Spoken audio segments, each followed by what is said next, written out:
Hi and welcome to Real People of the Sunshine Coast. I'm Jenny Swain and today I'm sitting with Natalia Michael from No Nasty Kids, and we're talking about her amazing product range that's all natural, no additives, preservatives or anything like that. Thanks for joining us today. Thank you. Natalia. First of all, let's start. Tell us a little bit about your business and your product range. So I started with my No Nasties Play Makeup range 4 years ago in my kitchen. And my business was born out of a need for me to do something a little bit different. I have a corporate background and I was made redundant while my daughter was on a respirator in hospital. So they thought she had whooping cough and we were put into isolation. And I received a phone call that we were all being made redundant, our entire team. And I remember in that instant sort of sitting there looking at my daughter on a ventilator and thinking, there's just more to life than this corporate gig. I need to do something different. And I turned to my husband and I said, I'm going to go into business for myself. And I didn't know what that was going to be.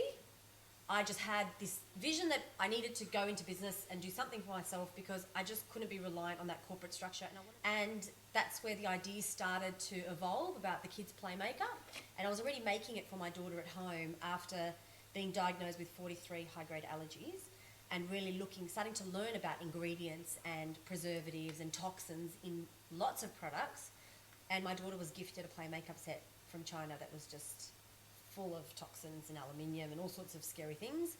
And I had to pry it away from her and give her some of my very expensive natural makeup, which wasn't ideal, and started making a few things for her myself. So we decided that, maybe the play makeup was a good way to go. And I think it took me 12 months before launching to actually formulate and teach myself about formulating, and then had them tested and start to get my packaging and branding together, which is really important too. So you were doing it all yourself. You Yes. you did your marketing. Yes. You came up with the formula. Yes. Which does that have to be licensed or registered somewhere? Children's makeup. Not in Australia, but I did run it past a chemist. So I just safeguarded myself in terms of that the formulations were safe. When you have water-based products, it's a little bit different. They need to be aged and they need to be tested. But for those types of products, no. But on that note, so you're telling me kids' makeup in Australia, Any makeup in Australia. can be no approvals, can have anything in it. Yes. Never wonder there are so many people with allergies and reactions to so much makeup. Yeah. So that actually, I find that quite surprising. Yeah. So you started off in this area. Yeah. You went and found your own suppliers. You grew the business. Then you identified the other areas that you wanted to go into, and that's where you came up with your own brand of Slick Kids. Yes.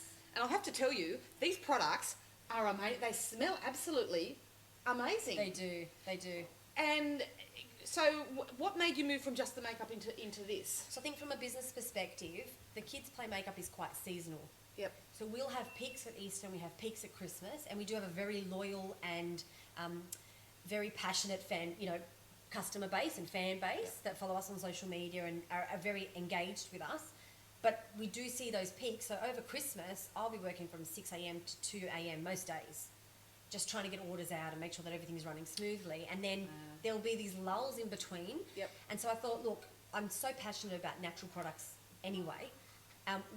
Where is there another niche in the market? Because the play makeup was really a niche in the market. So where is there another niche in the market? And I found that the hair care was really that niche where I couldn't find much for my daughter, and the few products I could find weren't from Australia, and they weren't Australian companies. So where could I put that together and find a range that I'd be really proud to bring to market that was natural plant-based products and that were effective as well? Because there's a lot of natural products that aren't really effective, and people need to understand too that when they're all natural, they're not going to do the same thing as a toxic-laden product. I think we've all experienced that though, haven't we? We buy a natural product, it doesn't lather or it doesn't do what you think it's going to do, so you're disappointed, and consequently you don't stick with it. Yeah. Then you go back to the purchased product. But that doesn't work for everybody because No. of their allergies and the toxicity, I guess.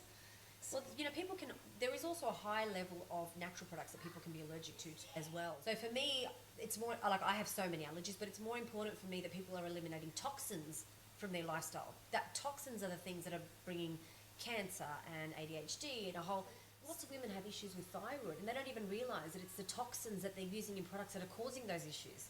So allergy is one thing, and we found even with our face paint and play makeup that a lot of children with sensitive skin, dermatitis and eczema can use those without a hitch, no problem. And we've had children that have been burnt with face paints that they've bought at various major retailers and then have used our products and have had no problem. So they are a lot gentler on the skin.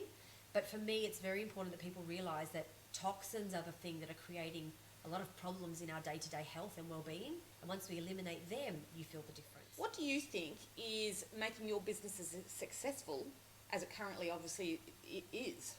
So I think I'm always looking to be different. And I've spoken about this before, where there is a bit of a Me Too culture. We see somebody succeeding, and I've seen, and even a lot of the businesses I've coached, they've seen someone succeeding, so they go, I want that type of business. But they don't sit back to think of something for themselves, and so they create their business in such a likeness that it's a Me Too brand. And I call it the Me Too brand because it's not something of their own. I set out with my brands to be completely different to anything on the market. So my No Nasties, when I sat down with my branding lady that I hired, it was like, I know that there's other people in the market doing play makeup, and I don't want to be anything like them. So I wanted to make sure that I stood out. With my hair care range, we use native Australian and New Zealand extracts, and we're the first that I know of worldwide that do that. How many countries do you distribute to? Distributors at the moment, we have 7. We're signing another 3. And what countries is your product actually getting into? We have a licensee in Canada, and I'm about to actually fly out in October to the Vegas trade fair, the ABC Children's Expo in Vegas, with my Canadian distributor, and we're hoping to sign some US-based distributors and agents there. We distribute in Indonesia, Singapore, New Zealand. I'm going to forget someone and they're going to tell me off because I always do that. And so in other words, it's a very big list. Yes, and the Philippines are just going off. Your USPs, Yes. what are they? I think the native Australian extracts in the Slick Kids range is a definite point of difference. And with the No Nasties Kids, I think it's the branding. And it's also me. You know, people buy from people. I engage with my social media, and I'm always on there answering them. And people can relate to that. They relate to the fact that I'm a mum, and that I'm still so entrenched in this business. This isn't some, I don't want to throw brand names out there, but it's not something you're just buying off a shelf that's a huge corporation, and if you send an email, you may get an answer in a week. Like, we're not that business. Do you think that comes back down to the whole social media thing at the moment, where people really are after genuine people that are true to what their brand values are? Oh, absolutely.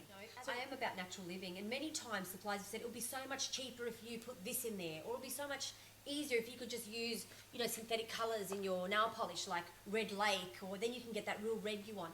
I'd rather go without.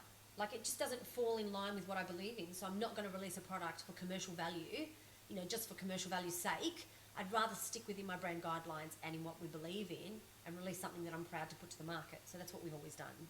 I think that's really, really important to hear that, because a lot of people forget their brand values or their personal values as the journey continues, and temptation comes along where people go, I'll give you this X amount if you do this, but they forget that it's compromising the integrity of that brand, and you're sticking clearly very strongly to that. Yeah. So, a question for you then on the Sunshine Coast. Why you're based here on the beautiful Sunshine Coast? Why the Sunshine Coast? So we moved here just over a year ago, and I wanted to move for lifestyle. So my thinking was... Where were you before? In Sydney. Yes, like us. Like everybody. We're all been from somewhere. So my thinking was, as I sat in my concrete box 3-story house, it was so cold, and I remember it was winter and it was dark, and I'm sitting there, and I was, workaholic for sure. So just in this business 7 days a week, and thinking, if only I could just take off down to the beach and have a swim, or if only we had better weather, because I really hate the cold. I'm always cold. And I just kept hitting my husband, like niggling. And he's Greek, and we lived, 10 to 15 minutes from his parents. So it was also cutting the umbilical cord to say, like, let's move. It's a big thing. And to be around like-minded people, because the Sunshine Coast is a hotbed for natural and organic product. I do all my shopping at the local farmers market, and we love hearing that. Yes. And I love that community feel. Yeah. So, Natalia, how can people find you and your products if they're looking for you? So we have a website, nonastieskidz.com.au. We're on Facebook as No Nasties Play Makeup, and we're on Instagram as No Nasties Kids. Well, Natalia, thank you so much for joining us today. You've been an absolute delight. I think we're going to see lots more of you, and I think we're going to see lots more of you on the world stage. So.